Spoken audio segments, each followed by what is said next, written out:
धन के साथ धर्म की ओर सुख की खोज।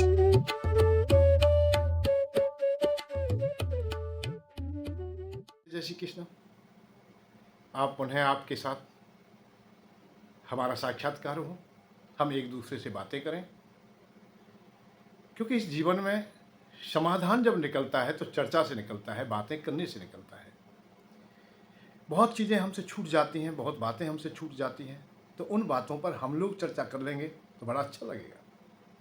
परंतु आज की जो चर्चा है, जो विषय है आज का, वो ये है कि उस विषय को कोई भी नहीं रख पाता है, कोई बोल नहीं पाता है, क्योंकि जितने लोग हैं, जितने भी वक्ता प्रवक्ता हैं, संत महात्मा हैं, अधिक से अधिक चर्चा हमेशा यही रहती है कि भाई हम सुखमय जीवन हो, हमारा अच्छा जीवन हो, हमारी हर क्रिया अच्छी हो, हमारे बच्चे सुखी रहें, हमारा परिवार सुखी रहे, हम सुखी रहें।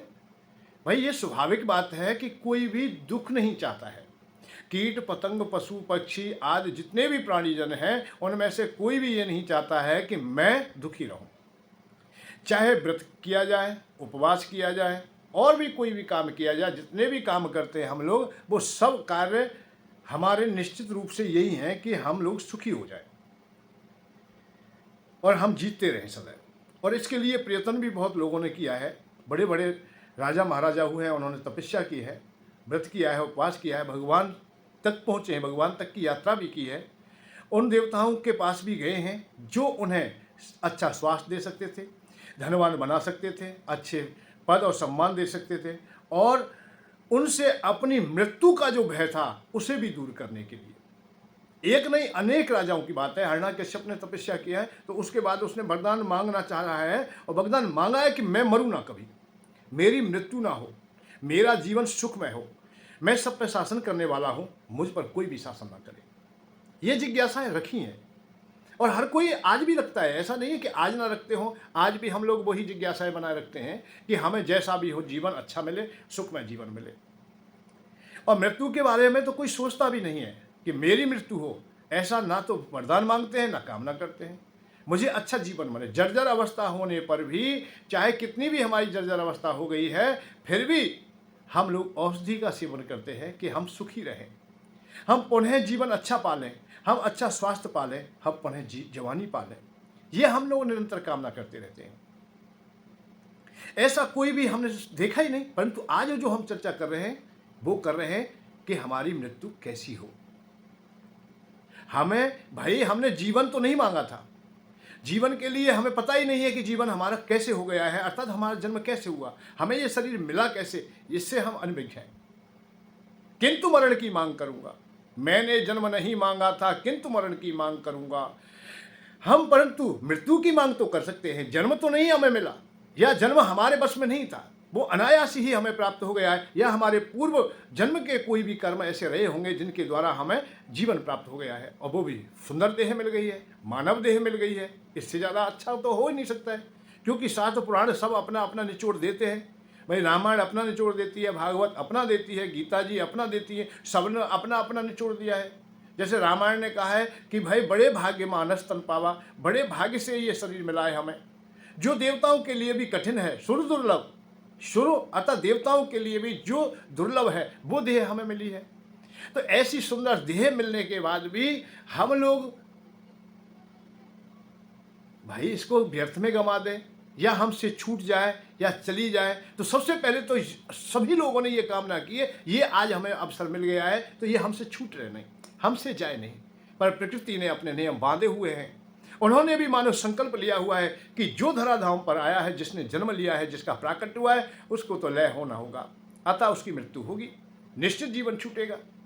और जब निश्चित जीवन छूटेगा, जब जीवन की ये मालूम हो जाता है कि हमारा जीवन जाने वाला है या जाएगा, तो हम लोग व्रत उपवास यहीं प्रारंभ हो जाते हैं कि ये कामना उत्पन्न हो जाती है कि भाई हम सदैव बने रहें, हमारे परिवारजन बने रहें, हम बने रहें। इसके लिए घोर तपस्या भी की है। हिरण्यकश्यप तो अमरता मांगता है, रावण भी चाहता है कि मैं सदैव अमर रहूं, अर्थात मैं किसी के द्वारा ना मरूं और किसी प्रकार से भी ना मरूं। परंतु मृत्यु सामने फिर भी होती है, चाहे जिस प्रकार का उपाय क्यों ना किया। हिरण्यकश्यप ने तो यहाँ तक बात की है कि ऊपर मरूना, बाहर मरूना, नीचे मरूना है, किसी भी महीने में ना मरूं, किसी वर्ष में ना मरूं, कई प्रकार के वरदान, अस्त्र से ना मरूं, शस्त्र से ना मरूं, मानव से मरूं ना, किसी हिंसक पशु से मरूं ना, देवता से मरूं ना, यक्ष से ना, गंधर्व से, किसी से ना मर सकूं, कर सके ना मम सामना में विश्वपद शासक बनूं, हे ईश असर बर दीजिए मैं तिहु काल में कबू ना मरूं, किसी भी प्रकार मरूं ही नहीं मैं। विषय इस बात का है कि ऐसे ऐसे वरदान प्राप्त किए, असवर दीजिए मोहे रहूं मैं अपने में सामर्थ्यवान रहूं, ऐसा वर मुझे चाहिए। परंतु मृत्यु उनकी भी आई, तो इसका आधार तो यही है कि प्रकृति उनको भी नहीं छोड़ेगी। यह प्रकृति का मानव संकल्प है कि कोई कितना भी बलशाली क्यों ना हो, कितना भी धनवान क्यों ना हो, कितना भी पद वाला क्यों ना हो, कैसा भी क्यों ना हो, उसको मृत्यु अपने आलिंगन में ले लेगी, अपने पास बुला लेगी। देह का तो बिछुड़ना निश्चित है, परंतु हम क्यों ना हम ऐसी मृत्यु पाएं जिससे कि हम लोगों की जो जीवनी है, जो जीवन है वो सार्थक हो जाए, जो जीवन मिला है वो सार्थक हो जाए, इस प्रकार की हमारी मृत्यु हो। और जिन लोगों की मृत्यु अच्छी हो गई है, हमारी एक श्रुतियाँ है, उनमें ये भी है कि ये हर व्यक्ति को सोचना चाहिए कि मेरी मृत्यु अच्छी हो, हमारी मृत्यु दुर्गति में ना हो, हमारी मृत्यु ऐसी हो जो लोग सराहें, अर्थात उससे सम्मान दें, आदर दें, आने वाला युग उस मृत्यु से कुछ ले सके, कुछ जान सके, कुछ सीख सके कि अमुक व्यक्ति बहुत अच्छा था, चला गया कोई बात नहीं, परंतु उनकी क्रिया इस धराधाम में रह गई हैं, उनके कर्तव्य रह गए हैं, उनकी जितनी भी दिनचर्या थी वो रह गई है, और वो हमें सदैव प्रेरणा देती है। कितने महापुरुष ऐसे होते जिनके द्वारा अच्छे अच्छे कार्य किए गए, समाज का उद्धार किया गया, समाज की स्थापना की, धर्म की स्थापना की, उनको आज सराहा जाता है, गाया जाता है। भाई जो देश और धर्म के लिए जीता है, जो मानवता के लिए जीता है, सनातन धर्म के लिए जीता है, तो उनको गाया गया, उन्हें बताया, पीछे भी याद किया गया। उनके आज भी हजारों साल बीतने के बाद भी फिर भी उन लोगों को याद कर लेते हैं जिन्होंने अपने जीवन को, अर्थात अपनी मृत्यु को सार्थक बना लिया। मृत्यु सार्थक कब है? जब मृत्यु पर्यंत तक, अंतिम पड़ाव तक आप लोगों को लोग सम्मान देते रहे। भाई आपने पूरे जीवन में क्या किया, उसका परिणाम मृत्यु है। आपका जीवन काल कैसा रहा, उसका परिणाम भी तो मृत्यु ही है।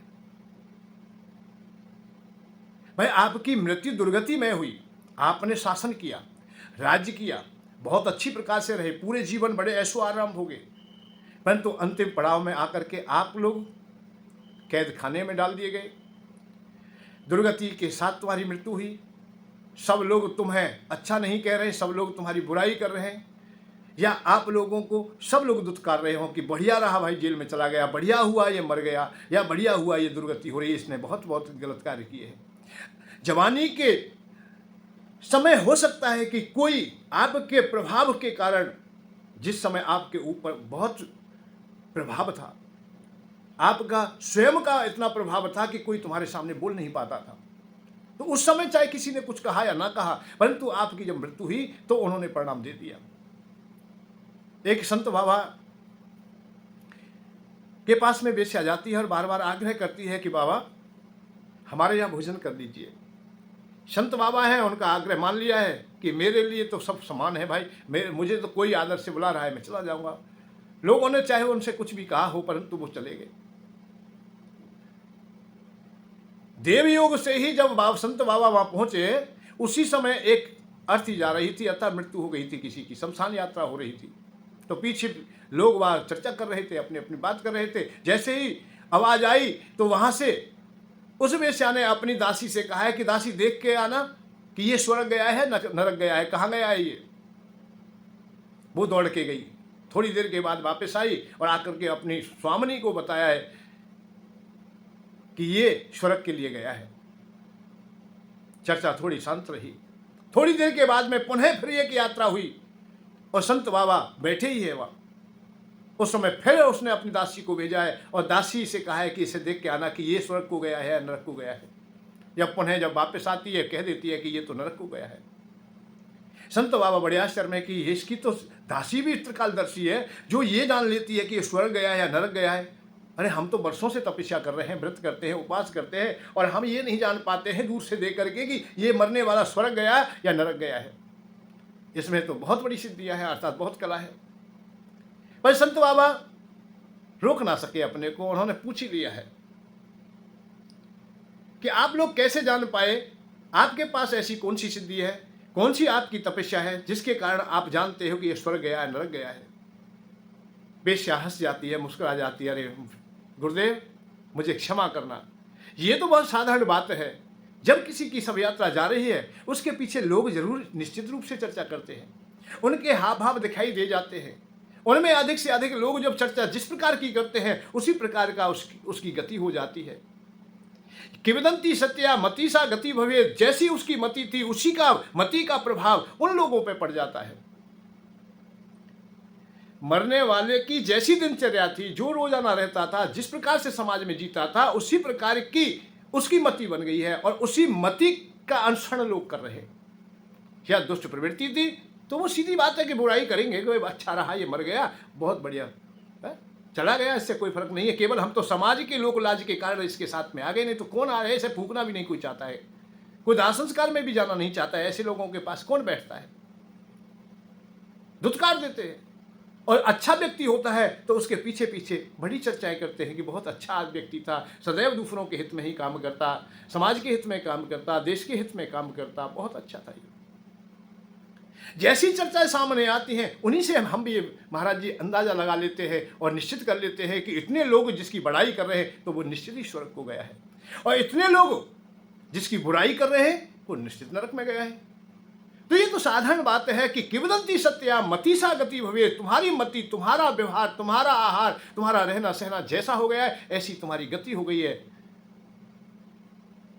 तो मृत्यु तुम्हारी सफल हो, अर्थात सार्थक हो, जीवन तुम्हारा सार्थक हो। इसके लिए आप लोग प्रयत्न करेंगे। तो प्रयत्न कैसे होगा भाई? समाज के लिए जीना प्रारंभ कर दीजिए।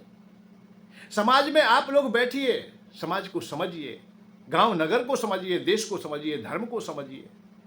केवल हमारा जीवन इतना ही नहीं रह गया है कि अर्थ कमाना, भागना दौड़ना, यहाँ से पैसा, वहाँ से पैसा, वहाँ से पैसा, वहाँ से पैसा, और आवश्यकताएं इतनी हमने विशाल कर दी हैं, सुरसाक की तरह मुंह फाड़ दिया है कि उसकी पूर्ति नहीं होने में आ रही है। आज हम लोग ऐसी अवस्था में आ गए कि निरंतर जितना भी पैसा तुम्हारे पास में आएगा वो उतना कम हो जाएगा, कम ही सामने रहेगा, क्योंकि हम विस्तार इतना कर लेते हैं कि ये अमुक वस्तु की आवश्यकता है, अमुक वस्तु की आवश्यकता है। और ऐसा हो नहीं सकता है कि संसार के समस्त भोग तुम्हें प्राप्त हो जाए, फिर भी अधूरे रहेंगे। ये काम तो रावण ने करके बहुत देखा था, बहुत प्रयत्न किया था कि संसार में जितनी भी वस्तु अच्छी हैं वो मेरे पास रहे, मुझसे बढ़िया कोई भी वस्तु किसी के पास ना हो, घर भी हो तो मेरा ही अच्छा हो। तो आप लोगों ने सुना होगा कि सोने की लंका है, सोने की दीवारें बनी हुई हैं, जो हम लोग आज लकड़ी से या मिट्टी से हम बनाते हैं, पत्थर से बनाते हैं, वो लोग सोने की दीवारें बनाई, सोने की लंका कही गई। तो अच्छा घर बनाया कि मेरे घर से बढ़कर के किसी का घर अच्छा ना हो, श्रेष्ठ ना हो, ये कामना थी उनकी, मुझसे अधिक कोई बलशाली ना हो। इसलिए कहीं भी कोई ऐसा दिखाई देता कि ये बलशाली है तो उसी से लड़ने चला जाता था। ये रामायण बताती है, शास्त्रों में पुराणों में आता है कि बाली से लड़ने के लिए चले गए, सहस्रार्जुन से लड़ने के लिए चले गए, देवताओं से लड़े हैं, इंद्र आदि से लड़े हैं। ऐसा कौन है जिसे छोड़ाया उन्होंने? धराधाव में भी सभी जो ताकतवर दिखाई दिया, किसी ने भी बताया कि अमुक व्यक्ति बड़ा ताकतवर है, तो वो बर्दाश्त नहीं कर पाता था कि मुझसे ज्यादा ताकतवर कोई भी नहीं, शक्तिशाली कोई भी नहीं, इसलिए अपने भाई से भी आता, कुबेर जी से भी लड़ लेते हैं, यमराज जी से भी लड़ते, ऐसा कोई भी छोड़ा ही नहीं, सबसे लड़े वो, और ये कह दिया कि मुझसे बड़ा कोई भी नहीं और ना मैं चुप रहने दूंगा किसी को। भोगों की बात आती है तो संसार के जितने भी भोज्य पदार्थ वो भी मेरे पास में हो। सुंदर पत्नियों की बात आई तो नाग कन्या, देव कन्या, मानव कन्या, जितनी भी श्रेष्ठ स्त्रियां थीं उनका हरण भी करना पड़ा तो वो भी काम किया। उसकी कमजोरी को सुपर्णखा जान गई और सुपर्णखा ने आकर के यही बात कही कि भैया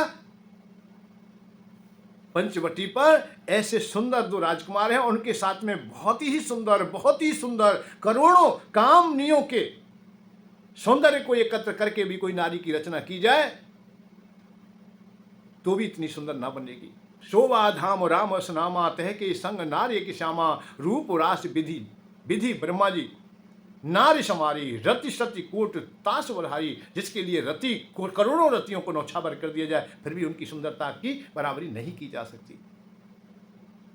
तो ये तिल मिला गया। क्यों तिल मिला गया? कि वो चाहता था कि मेरे सबसे जो सुंदर स्त्री हो वो मेरी हो, मुझसे बढ़ के ना हो। यह भी सुनाया जाता है काल को भी बांध के रखता था कि मेरी मृत्यु भी ना हो, हर व्यवस्था उसने करनी, परंतु अंत में उनकी मृत्यु होती है। और परिणाम में लाए, अंत में परिणाम जब आता है तो उन्हें अच्छा नहीं माना गया, उन्हें अच्छा नहीं माना गया। सब लोगों ने उन्हें गाली दी है, अपमानित किया है। तो जैसी हम मति रखते हैं उसी प्रकार की गति तुम्हारे सामने हो जाती है। इसीलिए शास्त्र निचोड़ देते हैं। भगवान कृष्ण ने भी यही तो इशारा किया है कि अंतिम समय कलेवरम, जैसा तुम्हारे हृदय में आएगा वही मुक्ति की ओर चला जाएगा, जैसा तुम्हारा भाव होगा ऐसा ही बंधन की ओर चला जाएगा। अंत काले मावेश, मेरा स्मरण करके जो मरता है उसे मैं प्राप्त हो जाता हूं। संसार का चिंतन करके जो मृत्यु को प्राप्त होता है उसे संसार हो जाता है। या जैसी भी उपासना करता है, जैसी वृत्ति बना लेता है, जैसी अपनी चित्त की वृत्तियां बन गई हैं, ऐसा ही वो रूप में परिणत हो जाता है, ऐसी उसकी गति हो जाती है। ये यथा प्रमाधंते तास यथा भजाम्यहम्, जैसा मुझे भजता है, जैसा मुझे चाहता है ऐसा ही मैं बन जाता हूं, क्योंकि मैं तो कण कण में हूं, मेरी सत्ता हर अवस्था में है। यहां भगवान कहते हैं कि अपावन जिसे कह रहे हो वो भी मैं ही हूं, क्योंकि उससे भी मैं दूर नहीं हूं, और पावन जिसे समझ रहे हो वो भी मैं ही हूं। कीट भी मैं हूं, पतंग भी मैं हूं, सूर्य चांद भी मैं हूं, जो भी तुम्हारा दृष्टिगोचर और जो चित्त में आता है वो मैं हूं, परंतु परिणाम उनके तुम्हारे विचारों के अनुसार है। जैसा तुम विचार करते हो, जैसा तुम अपनाते हो, ऐसी ही तुम्हारी गति हो जाती है, ऐसा ही रूप स्वरूप बन जाता है। तो जीवन काल में आप लोग यह जीवन अच्छा चाहते हैं, बढ़िया जीवन चाहते हैं, मृत्यु को अच्छा चाहते हैं, तो आज से ही प्रयत्न करना पड़ेगा। यदि प्रयत्नशील ना रहे, आप लोग ये विचार करते रहे अंतिम पड़ाव में आपकी सदगति हो जाएगी, आप भजन कर लेंगे, आप लोग श्रेष्ठ हो जाएंगे, नहीं हो पाएंगे। बड़ा कठिन काम है, ऐसा नहीं हो पाता है। भाई संत लोग क्या करते हैं? इसीलिए तो निरंतर जाप करते हैं, भजन करते हैं, सत्संग करते हैं, ध्यान समाधि आदि करते हैं। भगवान के रूप को, स्वरूप को, गुण को, उनके नाम को अपने हृदय में धारण करते हैं कि अंतिम समय तक, अंतिम पड़ाव में भी कोई ऐसा ना हो, कोई ऐसा क्षण ना आ जाए जिससे कि हम लोग संसार का चिंतन करने लगे, भोगों का चिंतन करने लगे, विषयों का चिंतन करने लगे, हम अपावन अवस्थाओं में पहुंच जाएं। इसीलिए जन्म जन्म मुनि यत्न कराही, अंतु राम कहे आवत नाही, अंतिम पड़ाव में कैसे भी करके राम आ जाएं। अर्थात राम का मतलब है सद्बुद्धि हमारी रहे, अच्छी विचारधारा हमारी रहे, हमारी विचारधारा में संत महात्माओं का आदर हो, हमेशा देश और धर्म के लिए हम प्रयत्नशील हों। हम अच्छे विचार रखेंगे तो हमारी दुर्गति ना होगी। और बुढ़ापे के लिए ऐसे ही हम लोग बैठ जाते हैं, निरंतर बैठे रहते हैं। परंतु ये बात तो आप लोगों भी समझ लीजिए कि भाई जैसा हम लोग रिकॉर्ड करेंगे रोजाना, हम जिस दिनचर्या में रहेंगे वही हमारे मन बुद्धि चित्त में फील हो जाता है, अर्थात वो स्थिर हो जाता है। जो स्थिर हो गया है भाई, किसी भी, जैसे उदाहरण के लिए घड़े में हमने जो जो चीज भरी है, जो जो चीज उसमें रखी है वही तो रखी रहेंगी, और वो लबालब भर दिया है तुमने। भाई आपने ठंडाई ली उससे भर दिया है, चाय कॉफी जो भी लिया उससे भर दिया है? उसमें मदरा भी भरी हुई है, नाना प्रकार की जो संसार की कुछ ऐसी वस्तु भी भर गई हैं उसमें कि जो कचरा युक्त थी, जो हमारी मर्यादाहीन थी। ऐसे विषय या ऐसे भोज्य पदार्थ भी हमने अपना लिए जो हमारे लिए अनुकूल नहीं थे। अब अंतिम पड़ाव में आप लोग कहते हैं कि जब लबालब भर रहा है कि अमृत, अब अमृत का नंबर आ गया तो अमृत भर दें, इसमें अमृत भर दें, अमृत भर दें। अमृत भरना बड़ा कठिन हो जाएगा उस समय। क्यों? कि वो पूरा भरा हुआ है, ऊपर तक भरा है।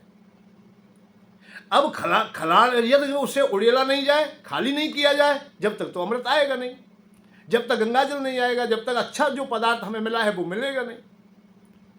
और उसे छोड़ने का मोह हमसे जाएगा नहीं। इसीलिए तो बहुत लोग कह देते हैं भाई ये विषय नहीं छूटता। जो अपना व्यवहार बन चुका है, अपनी परंपरा बन चुकी है, वो छूटती नहीं। इसीलिए संतों ने कहा है कि आदत, अरे तुम आदत को, अर्थात जो कचरा भरा हुआ है उस घड़े में, उसे उड़ेल दीजिए। आदत बुरी सुधार लो, बस हो गया भजन। भजन तो तुम्हारा यहीं से प्रारंभ हो जाता है। ये समझिए हो गया, जो कचरा था उसे उड़ेल दीजिए, आप लोग खाली कर दीजिए, उसमें आकाश रूपी अमृत स्वतः भर जाएगा, अच्छा ही अच्छा रह जाएगा, उसकी मृत्यु सार्थक हो जाएगी। परंतु नहीं, हम तो भैया बुढ़ापा आने दीजिए, अभी जवानी है, अभी तो हमें भोगने में आनंद आता है, अभी तो अच्छा लगता है हमें। परंतु बुढ़ापे में भाई कैसे भजन करोगे? ये बड़ा कठिन काम है। कैसे शिष्टाचार की बातें करोगे? क्योंकि मोह हमें चारों ओर से घेर लेगा उस समय। लोभ हमारा दिनों दिन बढ़ता जाएगा, इच्छाएं और कामनाओं का अंत नहीं, वो भी बढ़ती चली जाएंगी। जब वृद्धावस्था आती है तो जो हमारी इंद्रियां हैं वो तो शिथिल हो जाती हैं, परंतु हमारी जो ज्ञानेंद्रियां हैं वो बड़ी मजबूत हो जाती हैं। वो निरंतर चिंतन करती है, कामनाएं बढ़ जाती हैं, इच्छाएं बढ़ जाती हैं, मोह बढ़ जाता है, लोभ बढ़ जाता है। आंख में तनेगा जाला, लाठी से पड़ेगा पाला। वृद्धावस्था कैसी है कि आंख से दिखाई ना देगा, जैसे चश्मा चढ़ा हुआ है चश्मा चढ़ जाएगा। आंख में तनेगा जाला, लाठी से पड़ेगा पाला, और नाक से बहेगा नाला। नाक जो आज हमारी सुंदर दिखाई देती है वो कल नहीं रहेगी, क्योंकि उसमें भी दुर्गंधी निरंतर बहती रहेगी। मुंह में दांत नहीं होंगे, आंख हमारी देख ना सकेंगे, कान हमारे सुन ना सकेंगे। हमारे जो यंत्र हैं, हमारी जो कर्मेंद्रिय और ज्ञानेंद्रियां हैं वो शिथिल होती चली जाएंगी। कर्मेंद्रियां जब शिथिल होंगी, परंतु ज्ञानेंद्रियां अपनी ओर खींचने लगेंगी, क्योंकि वो काम तो भाई काम तो कर्मेंद्रिय से होगा। कर्मेंद्रियों का तो बल रहेगा नहीं। तो जो ज्ञानेंद्रियां हैं हमारी, वो अपने में दंड बैठक करने लगेंगी, अर्थात वो बल इकट्ठा कर लेंगी। इसी को फिर हम लोग क्या कहते हैं? मोह। तुलसी बाबा ने इसीलिए इशारा किया कि मोह सकल व्याधिन कर मूला। ये बुढ़ापे में ही मोह बढ़ता है, जड़ वस्तुओं से भी बढ़ जाता है, प्राणियों से ही नहीं, पत्नी पुत्र से ही नहीं, बच्चों से नहीं, नातियों से नहीं, जड़ वस्तुओं से भी, कीट पतंग से भी बढ़ सकता है, और खेत खलियान में बढ़ सकता है। हाय खेत की फसल मारी गई, अब मैं कैसे करूँगा? हाय ये भैंसिया मारी गई है या नुकसान हो गया है, इतने की लाए, इतने का घाटा गया, कैसे करेंगे बच्चे, कैसे होगा? तो मोह बढ़ता चला जाता है, और मोह के साथ लोभ बढ़ता चला जाता है, और लोभ की जब पूर्ति नहीं होती तो हृदय में जलन होती है, पीड़ा होती है, आवेश बढ़ जाता है, अतः क्रोध भी बढ़ जाता है, और कामना निरंतर हो ही रही है। बुढ़ापा बड़ा दुखदायी हो जाता है। आंख में तनेगा जाला, नाक से बहेगा नाला, लाठी से पड़ेगा पाला। वृद्ध अवस्था आनी है, और बैठे बैठे पड़े पड़े करते रहोगे मलमूत्र त्याग, और थूकते रहोगे पीकदानी है। बुढ़ापे में सामर्थ्य ना रहेगी, चलने की भी सामर्थ्य ना रहेगी। अब देशाटन कैसे करोगे? तीर्थ कैसे करोगे? कैसे वैष्णो देवी माँ की यात्रा करोगे? गिरिराज जी की परिक्रमा कैसे दोगे? लंबे लंबे दूर की यात्रा अर्थात सफ़र कैसे कर पाओगे? आप अच्छे गद्दों पर भी बिठाए जाएं, गाड़ियों में भी बिठाए जाएं, तो उन में भी नहीं बैठ पाओगे। वो भी तुम्हें सूल के समान लगने लगेंगी। भगवान के मंदिर या देवालय भी तुम्हें शांति ना दे सकेंगे, क्योंकि बैठे बैठे बैठ जाओगे, क्योंकि अब कर्मेंद्रियां काम नहीं कर रही, घुटने दर्द कर रहे हैं, चला नहीं जा रहा है, जर्जर अवस्था हो गई है, बात कफ आज तुम्हें सताते जा रहे हैं, शरीर में झुर्रियां पड़ गई, बाल पक गए, दांत छोड़ के चले गए। ये व्यवस्था बुढ़ापे की है। 2 पैर की जगह पर 3 पैर हो गए, लाठी हाथ में आ गई है। बैठे बैठे पड़े पड़े करते रहोगे मूत्र त्याग, और थूकते रहोगे पीकदानी है। अब थूकने की भी सामर्थ्य नहीं रहेगी कि आप लोग जो आज पिचकारी मारते हो, दूसरों के कपड़ों को बिगाड़ देते हो, कि गुटखा खाया और फेंक दिया। बहुत अच्छी प्रकार से दीवार की पुताई लिपाई की थी, जिसकी दीवार थी वो बड़े बड़े स्वप्न देखे कि मेरी दीवार बहुत अच्छी है, मेरा घर अच्छा लग रहा है, बहुत सुंदर है, परंतु बेढंगे व्यक्ति ने आकर के एक पीक ऐसी मारी कि दीवार ही गंदी कर दी है, अर्थात दुर्गति में कर दी है। परंतु वही व्यक्ति जब समय बिगड़ता है, समय आता है, तो वो अब थूकने नहीं जा पाता है, थूक नहीं पाता है, अपने ऊपर थूक लेता है। थूकते रहोगे पीकदानी है, बैठे बैठे पड़े पड़े करते रहोगे मनमूत्र त्याग, थूकते रहोगे पीकदानी है। अरे भक्ति क्या करोगे जब शक्ति ना रहेगी, भक्ति क्या करोगे जब शक्ति ना रहेगी। चलने फिरने की सामर्थ्य नहीं है, बोलने की भी। इस जवानी में, इस जवानी में जीभ हिलना फेंकेगी, हिल नहीं पाएगी, ये शब्द उच्चारण ना कर पाएगी। जो आज बोल रही है कल ना बोलेगी। अरे जिस दिन बोल रही थी उस दिन अच्छा बोल लेता, बड़ा पश्चाताप होगा कि मीठा बोल लेता, दूसरे के लिए नमस्कार कर लेता, प्रणाम कर लेता, हाथ जोड़ लेता। आज वो लोग हमें सराहते, हमें अच्छा बता देते थे, हमें संतोष हो जाता। अरे बड़ाई में बड़ा आनंद आता है। एक बात और बताएं आपको, बड़ाई में बहुत आनंद आता है, और तुम्हारी कोई बुराई करे तो बड़ी पीड़ा मिलती है। दूसरे की बुराई करो बड़ा सुख मिलता है, और दूसरे की बड़ाई करो बड़े कठिन काम है। दूसरे की बड़ाई करना बड़ा कठिन काम है, जबकि ये इसकी पलट कर दीजिए। हमेशा जब सुखी रहना है, तुम्हें खुश रहना है, तो दिन में कम से कम एक व्यक्ति की तो कम से कम बड़ाई कर ही लिया करो कि भाई ये गुण बहुत अच्छा है। उस समय उसके अवगुणों की ओर ना देख करके उसके गुण की ओर देखे, और यही चर्चा करें कि अमुक व्यक्ति में ये गुण बहुत बढ़िया है भाई, ऐसे ऐसे गुण हैं उसमें, ये दूसरे के लिए ये काम तो कर ही लेता है।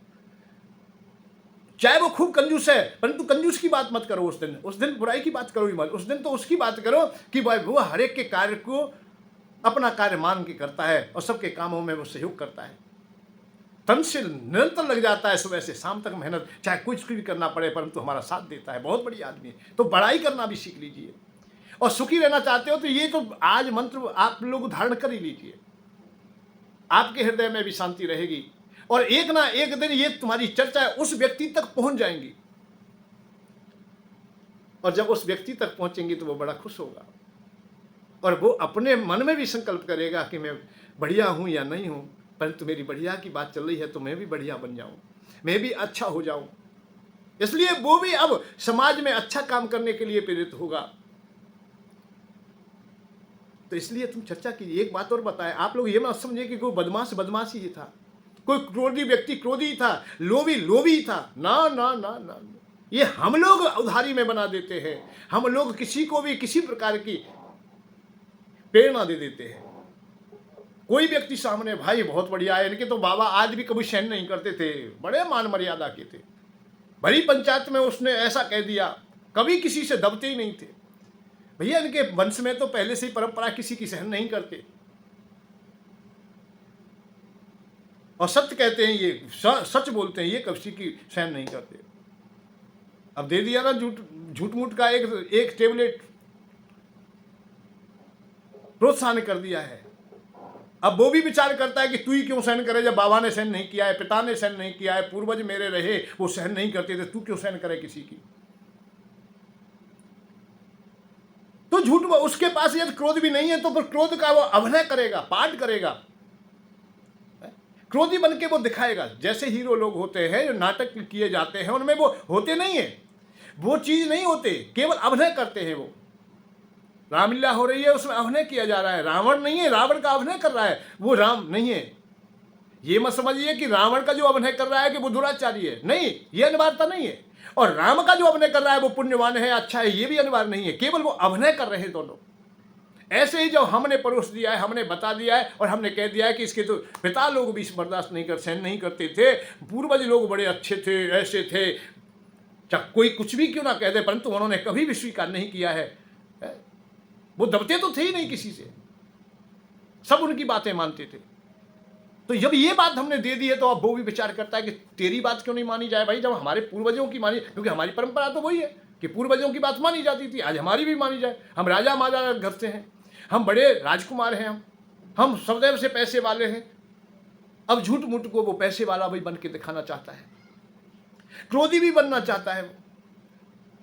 भाई है या नहीं है, इसकी तो बात ही नहीं है। अब तो उसे वो करना पड़ेगा, अभिनय तो करना पड़ेगा, क्योंकि समाज ने दिया है उसे।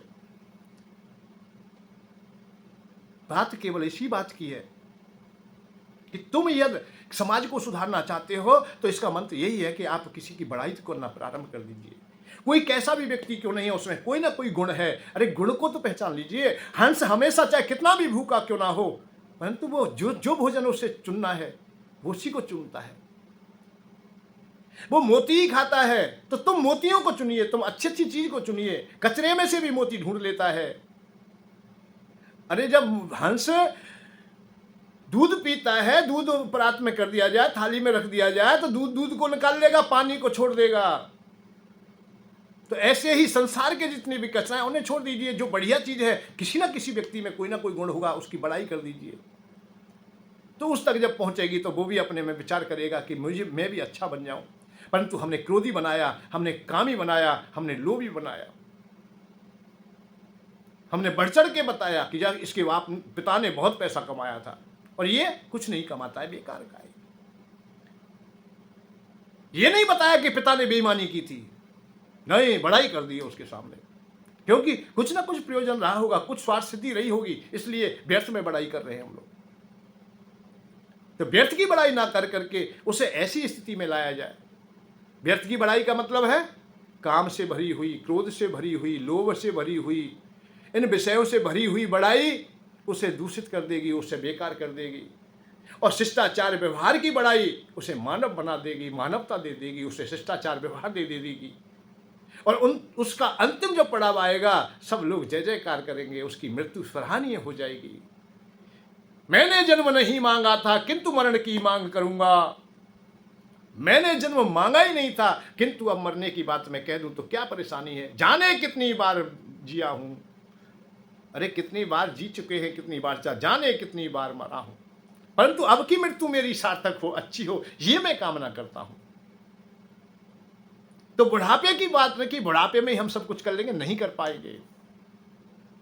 इसीलिए भक्ति साधन योग कर, अरे भोग को मत, भोगों से वियोग कर। इसीलिए भक्ति साधन योग कर और भोगों से वियोग कर। राम को मत भूल प्यारे, शिष्टाचार व्यवहार मानवता को मत भूल प्यारे। इस जवानी में, ये जवानी है तेरे काम की। अरे बचपना खेल में निकल गया, बुढ़ापा रोगों में निकल जाएगा। तेरे जीवन का जो लक्ष्य था, अरे योग को भी पाना है तो जवानी का है, और भोग को पाना है तो भी योग जवानी का है। और विवेकी व्यक्ति वो होते हैं जो दोनों को सम कर लेते हैं। जवानी है, अनिवार्यता है कि भोग तुम्हें अपनी ओर खींचेंगे, चले जाना कोई बात नहीं है, पर अंधे मत हो जाना, विवेक बनाए रखना। विवेक जो तुम्हारा है वही तुम्हारा सार्थकता है, वही तुम्हारा भजन है। क्योंकि सने सने योग और भोग दोनों को चलाते। भाई सुबह हम जगते हैं, प्रातःकाल जगे, 4 बजे जग गए, हम अच्छी स्नान आदि किया है, हमने नहाए धोए हैं, बढ़िया प्रकार की क्रियाएं की हैं, अपनी जो दिनचर्या है हमारी, भजन किया है, ध्यान किया है, पाठ किया है, पूजा किया है। उसके बाद में अपने हम काम पे चले गए, अपना काम कर रहे हैं। काम करके शाम को आए, अच्छा भोजन भी किया है, बच्चों का संग है, पत्नी का संग है, माता पिता का संग है, सबका संग भी किया है, संध्या वंदन भी किया है, सो गए हम लोग। प्रातः हमारी दिनचर्या है, फिर हम खेती करते, व्यापार करते, जो काम करते हैं वो दिनचर्या के अनुसार करते ही रहते हैं हम लोग। परंतु एक समय ऐसा आएगा कि संसार की जो क्रिया है, जो आप नौकरी कर रहे हो, व्यापार कर रहे हो, उनसे भी आप लोग विश्राम पाओगे। अरे नौकरी है, उससे भी रिटायर हो जाओगे, खेती बाड़ी करते हो उससे भी हो जाओगे, और शरीर में भी तुम्हारे में जो भोग भोगने की सामर्थ्य वो भी कमजोर हो जाएगी। भाई सने सने अच्छा भोजन करते थे, अब वो पचेगा नहीं। पत्नी का जो संग था वो भी अब कम हो जाएगा, क्योंकि सामर्थ्य कम हो गई है। अब इस अवस्था में क्या करेंगे? जो हमारी दिनचर्या रोजाना चल रही थी कि पूजा पाठ हम सुबह शाम कर लेते थे, अब वो बढ़ती चली जाएगी, क्योंकि अब और काम तो हम पे है नहीं। जब हम घंटा भर आध घंटा काम पूजा करते थे या 10-20 मिनट करते थे, अब हमारे पास कोई काम नहीं है तो उसकी समय बढ़ गया है, उसमें अब अध्ययन भी बढ़ जाएगा। हमारा रामायण उठा लिया हमने, घंटा भर रामायण पढ़ ली है, भागवत जी पढ़ ली है, हनुमान चालीसा पढ़ा है हमने। हम थोड़ी देर शांत बैठ गए, मंदिर में ही बैठे, क्यों काम हमारे पास और तो कोई है नहीं, और शरीर कोई काम करेगा भी नहीं। अच्छा, जो संसार के विषय हैं वो भी अपनी ओर नहीं खींच रहे हमें, तो सने सने सने सने सने सने योग आपका बढ़ जाएगा और भोग कम हो जाएगा। यही तुम्हारी सार्थकता है। मैं ये नहीं कह रहा हूं कि भोगों को छोड़ दीजिए, नहीं, मत छोड़िए। छूटेंगे नहीं, इसलिए कह रहा हूं मैं, छूटेंगे नहीं, मुझसे नहीं छूट सके तो आप भी क्यों प्रयत्न करें ज्यादा। इनको जितनी आवश्यकता है उतना दे दीजिए, पत्नी को जितनी आवश्यकता है उनको दे दीजिए, माता पिता को जितनी आवश्यकता है उनको दे दीजिए, बाकी का अपने पास रख लीजिए, बस इतनी बात है। और उसे उसी समय को जो रखा है आपने, उसे भगवान के लिए उड़ेलते रहना, उड़ेलते रहना। वाणी में विचार अच्छे रख लेना, मन बुद्धि में चित्त में अच्छी बात रख लेना, तो अंतिम जब पड़ाव आएगा तुम्हारा, मृत्यु सार्थकता की ओर आ जाएगा, क्योंकि आने वाला युग आपसे प्रेरणा लेगा। हमारे बाबा बहुत अच्छे थे, ये उदाहरण देंगे आपके बच्चे, अड़ोसी पड़ोसी भी उदाहरण देंगे। तुम्हारे जाने के बाद में जितनी भी पीढ़ियां रह जाएंगी और आने वाली होंगी, उनमें चर्चा रह जाएगी, चर्चा होंगी तुम्हारी। भाई पुराण है क्या? जो सतयुग में महापुरुष पैदा हुए थे, अच्छे व्यक्ति पैदा हुए थे, जिन्हें अच्छे काम किए थे, पैदा नहीं हुए थे, पैदा तो सभी हुए थे, परंतु उन्हें अच्छे काम किए थे, अच्छा व्यवहार किया था। उन्होंने रह करके बताया पत्नी के साथ कैसे रहे हम, माता पिता के साथ कैसे रहे हम लोग, समाज के साथ कैसे रहें, धर्म के साथ हम कैसा व्यवहार करें, देश के प्रति हमारी कैसी आस्था हो। भाई काम कर्म कर्तव्य तीनों का निर्वाही तो किया था उन्होंने, जहां जैसी आवश्यकता थी ऐसा किया, इसलिए उन्हें आज हम जान लेते हैं कि वह अमुक व्यक्ति ऐसा करके गया है, हमें भी ऐसा ही करना चाहिए। इसी का नाम धर्म की स्थापना है। तुम धर्म की स्थापना करने वाले होंगे, आप समाज के नायक बन जाएंगे। मैंने जन्म नहीं मांगा था किंतु मरण की मांग करूंगा। बस यही ध्यान रखें कि मृत्यु हमारी निश्चित है और मृत्यु हमारी अच्छी हो, सार्थक हो। कोई हमारी मृत्यु के बाद में हमें दुत्कारे नहीं, कोई हमें बुरा ना कहे। ये आज से आप लोगों को चिंता हो जानी चाहिए, चिंतित होने लगे कि कल कोई हमें बुरा ना कह दे। अरे बुरा कहेगा तो हम कैसे जी सकें? हम मरने के बाद भी रोज मरेंगे और मरने के बाद रोज जिएंगे, या हम जीते रहेंगे। ये दो ही तो बातें हैं। यह आने वाला युग आपको प्रेरणा मान लेता है। कोई भी प्रेरणा तुम दे के चले जाते हो तो जो कार्य था उसमें तुम्हारा नाम जुड़ जाएगा। अमुक व्यक्ति ने ऐसा किया था, उन महाराज ने ऐसा किया था, वो राजा ऐसे हुए थे, वो हमारे नेताजी ऐसे थे, वो समाज के नायक ऐसे थे। ये उदाहरण हो जाएगा और वो प्रेरणा वर्षों चलती रहेगी, बहुत समय तक। और जब जब वो बात आएंगी तो आपका नाम लिया जाएगा। तो ये समझिए कि आप मृत्यु होने के बाद भी आप पुनः जीवित हैं और आपको श्रेष्ठ जीवन मिल गया है, आपकी मृत्यु सार्थक हो गई है। और यह दुत्कारते रहे लोग तो ये समझिए कि मरने के बाद भी आपका पिंड नहीं छूटा है, कि आप मर गए और चले गए, बस खत्म हो गई कहानी। नहीं, मरने के बाद भी रोज समाज मार रही है तुम्हें, रोज रोज मरना पड़ रहा है, मरने के बाद भी मरना पड़ रहा है। जीने के बाद जीने की बात नहीं थी, जब जिया था तब मरा था या नहीं मरा था, परंतु मरने के बाद भी रोज तेरी मृत्यु हो रही है। इस दुर्गति को अपनी को पहचानिए, इसको जानिए कि हमारी दुर्गति ना हो। जाने कितनी बार जिया हूं, जाने कितनी बार मरा हूं, कितनी बार हम मर चुके, कितनी बार जन्म ले चुके, जन्म मरण के फेरे में इतना पहले नहीं डरा हूं।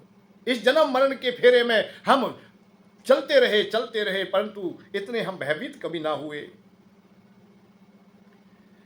अंतहीन अंधियारी ज्योति की कब तक और तलाश करूंगा, मैंने जन्म नहीं मांगा था किंतु मरण की मांग करूंगा, किंतु मरण की मांग करूंगा। इस अंधियारी ज्योति में, अरे अंधियारी ज्योति में, अंधियारी में एक दीपक जला ले तू, अरे मानव अपने को जगा ले तू, उस अंधियारे से बाहर आ जा, बहुत अच्छा लगेगा, बड़ा आनंद आएगा। बचपन यौवन और जवानी, कुछ दशकों की और कहानी। बचपन, जवानी, बुढ़ापा, क्रम आदि ये तो सब चलते रहेंगे, कुछ समय में ही खत्म हो जाती है। बचपन से प्रारंभ होता है और 55 का हो जाता है। यहां तक ही तेरी यात्रा थी।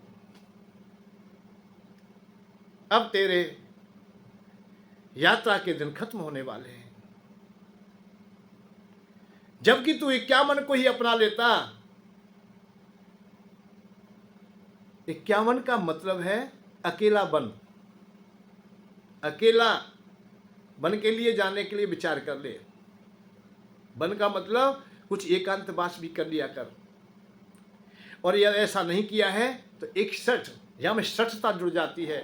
यदि आप लोग 60 साल के होने के बाद भी आप कुछ समझ ना सके, केवल पशु की भांति ही कोलू के बैल की तरह ही कमाते रहे, खाते रहे, कमाते रहे, पखाने जाते रहे, लेटरिन बाथरूम और घर रसोई और कमाना दुकान, जो तुम्हारा है वो कोलू के बैल की तरह निरंतर चलता रहा, तो कोई विशेष बात नहीं। 60 के तो हो गए तुम, कोई बात नहीं है। बाल भी सब पक गए हैं, वयोवृद्ध भी कहे जा रहे हैं, बाबा भी बन गए हैं। परंतु आप लोग जब यही दिनचर्या तुम्हारी बनी रही, भाई रसोई में से भोजन आया, भोजन खाया है, और फिर उसके बाद में उसे विसर्जन भी करना है, तो वो लेटरिन बाथरूम तुम्हारे सामने है, या जीविका का कोई साधन है तो उस खेत खलियान वहाँ चला जाता है, फिर शाम को आ जाता है। कोलू के बैल की तरह का मतलब उदाहरण है कि कोलू के बैल की तरह आप लोग कमाते रहे और थोड़ा सा भी रसा साधन मिल जाता है, अतः भोग मिल जाते हैं, गोलगप्पे की तरह फूल जाता है कि बड़ी मौज आ रही है मेरी तो, और कुछ ध्यान है ही नहीं। पहले बुजुर्ग लोग जानते हैं, कोलू के बैल को जब कोलू में चलाया जाता था तो उसकी आंखों से पट्टी बांध दी जाती थी और वो बेचारा चलता रहता था, घूमता रहता था। जब वो थक जाता था, विश्राम की ओर आता था, उसी समय वो तेली उठाता, थोड़ी सी खली उसके मुंह में दे देता था। मुंह में खली आते ही गदगद हो जाता था और फिर झूम के चलता था, अरे अरे अरे मुझे तो खल मिल रही है खाने के लिए, मुझे बड़ा आनंद आ रहा है। परंतु वो खींच रहा है कोलू को। वो ये नहीं जानता है कि तू जितनी खली निकाल रहा है वो बहुत ढेर सारी खली है, वो तेरी ही मेहनत है, उसमें से थोड़ा सा तुझे दे दिया है, प्रसाद की भांत थोड़ा सा तेरे मुंह में दे दिया, तू सोचता है बहुत कुछ है। वही अवस्था हमारी है कि प्रातः जगने के बाद में एक चाय की प्याली आ गई है, फूक लगा के आपने पी लिया है, अखबार पढ़ लिया है, नहाए धोए और फिर ड्यूटी चले गए। एक टिफिन में पराठे रख दिए 4, भूख लगे वहीं खा लेना, वहीं खा लेते हैं। अरे मेरी पत्नी बहुत अच्छी है, सब्जी आज सब कुछ, अचार भी रखा है भैया, बहुत अच्छी पत्नी, बड़ी सुंदर भोजन बनाती है। पूरे दिन कोलू के बैल की तरह आपने कमाया, कितनों के सामने गिड़गिड़ाए, कितनों के सामने हाथ जोड़े, कितनों के सामने आप लोग नतमस्तक हुए, पूरे दिन काम किया है। शाम को फिर आया, पत्नी ने मुस्कुरा के बोल गई, तो गोलगप्पे की तरह फूल गया, रोटी पानी खाई, फिर सो गया। वही दिनचर्या, और थोड़े दिन तक नहीं, चली रही है, पूरा जीवन निकल गया।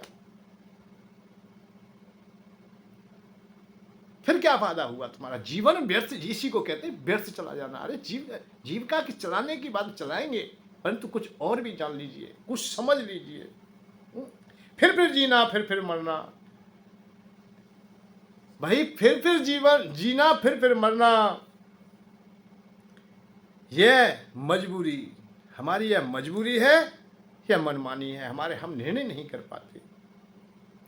बचपन, यौवन और बुढ़ापा कुछ दशकों में खत्म कहानी। फिर जीना, फिर मरना। यह मजबूरी या मनमानी, या हमारी मनमानी है या हमारी मजबूरी है कि फिर जी लेते हैं, फिर मर जाते हैं, फिर जीवन मिलता है, फिर मर जाते हैं।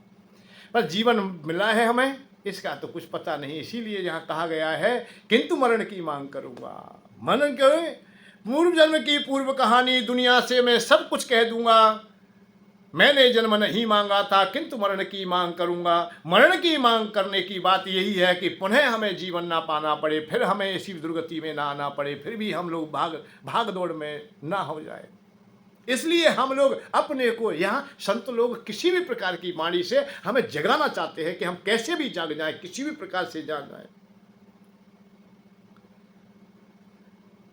और जो जग जाते हैं वो सार्थकता पा लेते हैं, उन्हीं का जीवन बहुत अच्छा हो जाता है।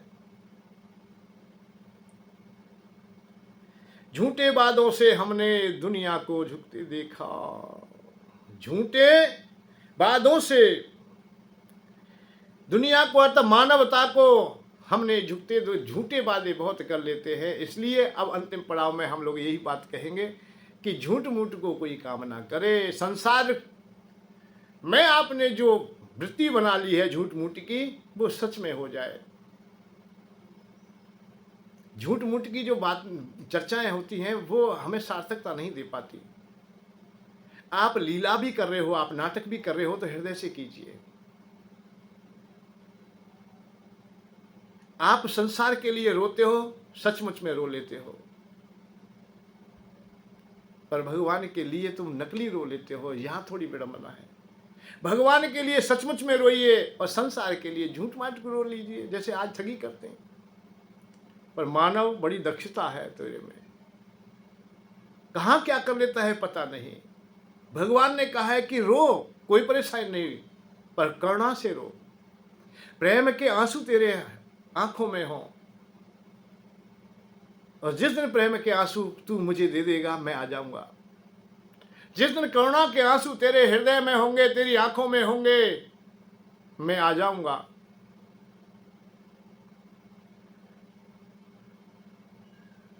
हंसना बंद कर रोने से कर प्रीत, बिन रोए ना पाइए प्रेम प्यारा मीत। हंस हंस कांत न पाइए तिन पाया तिन रोए, हंस खेले प्रीतम मिले कौन सुहागिन होए। हंसने से परमात्मा नहीं मिलते, और रोना बड़ा सस्ता है, सहज है। और भगवान कहते हैं कि तू करुणा के 2 आंसू मुझे दे दे, मैं तेरे पास हूँ, तुझसे दूर नहीं हूँ। परंतु हमने संसार में जो लीला की और बनावटी रोए, सचमुच की लीला भी नहीं की। वही आदत हमने बना ली, वही परंपरा बना ली। भगवान के सामने भी झूठ मूठ को, मैंने कई व्यक्तियों को देखा है भगवान के सामने भी झूठ मूठ को रो लेते हैं, क्योंकि झूठ मूठ की आदत बन गई है। बहुत कोसों दूर था, जिससे हमारा कोई संबंध नहीं था, अपना था ही नहीं। वो जो अपना नहीं था उसके लिए हम रो लिए, बड़े तेजी से रोए। कभी कभी देखा होगा माता बहनों को, और आप भी,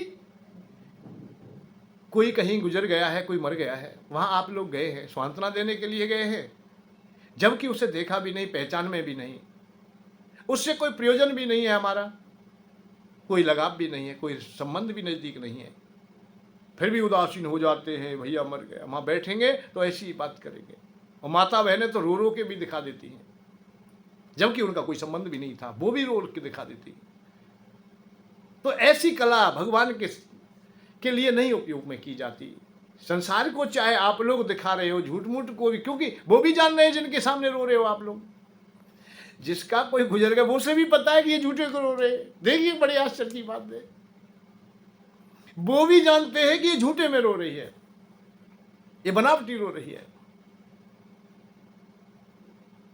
और जो रो रही है वो तो जानती है मैं झूठे को रो रही हूं, और जिसके सामने रो रहे हैं वो भी जानता है मैं झूठे को, झूठ मूठ को ही रो रहा है।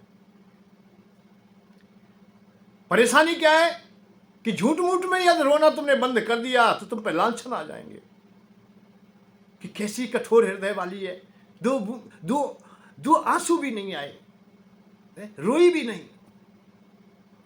और वो भी झूठ मूठ को जो रो रही है वहां, उसे भी दर्द नहीं है। कई ऐसी मृत्यु होती है जिनका दर्द नहीं होता है, भाई बुढ़ापे में हुई है, पूरी जर्जर अवस्था में मृत्यु हुई है, क्योंकि वो तो स्वयं संकल्प ले रहे थे कि हमारे पिताजी चले जाए, हमारी माता जी चले जाए, हमारे बाबा चले जाए, भाई दुख पा रहे हैं, और 80 साल के हो गए या 100 साल के हो गए, तो इसलिए वो भी चाह रहे थे कि कैसे भी अब तो इनकी मृत्यु हो जाए। और मृत्यु हो गई तो भी बड़े खुशी मनाई, परंतु अब दूसरा आया है वो रो रहा है तो आपको भी रोना पड़ा, तो वो भी नकली रो रहा है। यदि नहीं रोता पाए तो जो नकली रो रहा था वो भी यही कहेगा कि हम तो वहां गए थे भैया, और वो तो सब लोग हंस रहे थे, वो तो थोड़ा रो भी नहीं रहे थे।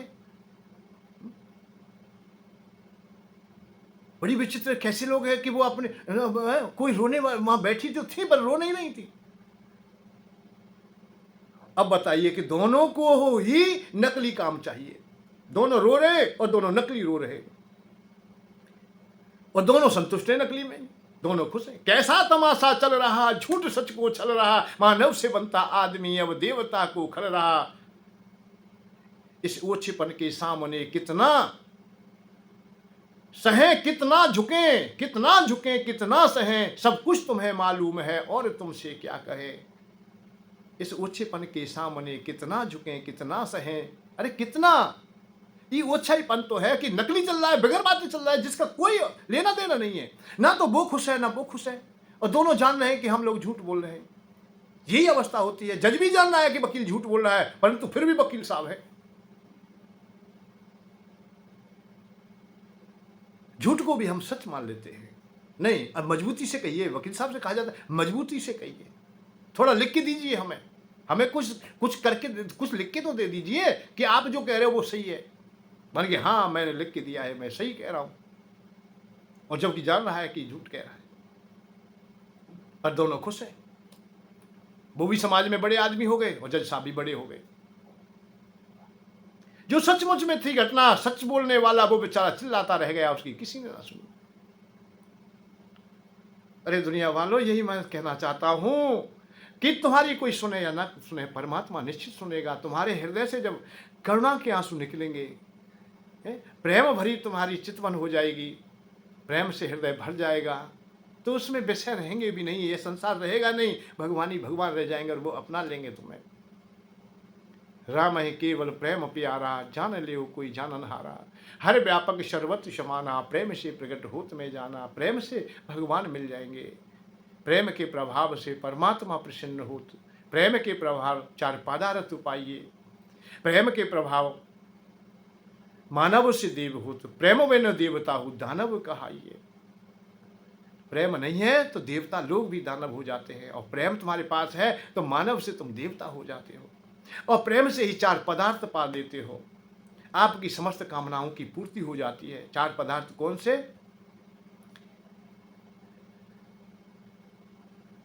अर्थ धर्म काम मोक्ष, या कहीं कह सकते हो काम अर्थ धर्म मोक्ष, या यहां से प्रारंभ कर सकते हो धर्म अर्थ काम मोक्ष। निर्णय अपने अपने हैं। चार पदार्थ हैं ये, चार पदार्थ तुम्हें मिल जाएंगे और सहजता से मिल जाएंगे। कब मिल जाएंगे? जब तुम्हारे पास प्रेम होगा। और प्रेम कब होगा? अरे जब प्रेम करोगे, प्रेम के लिए अपने को समर्पित कीजिए, समर्पण कर दीजिए, न्यौछावर कर दीजिए, उड़ेल दीजिए, बस तुम्हारी यात्रा सही है। मैंने जन्म नहीं मांगा था किंतु मरण की मांग करूंगा। मैं केवल यही मांग करूंगा कि मेरा जीवन सार्थक हो। जाने कितनी बार जिया हूँ, जाने कितनी बार मरा हूँ, जन्म मरण के फेरे से मैं पहले इतना नहीं डरा हूँ। अंतहीन अंधियारे ज्योति की कब तक और तलाश करूँगा। मैंने जन्म नहीं मांगा था किंतु मरण की मांग करूँगा, किंतु मरण की मांग करूँगा। जय श्री राधे, जय श्री राधे। धन के साथ धर्म की ओर, सुख की खोज।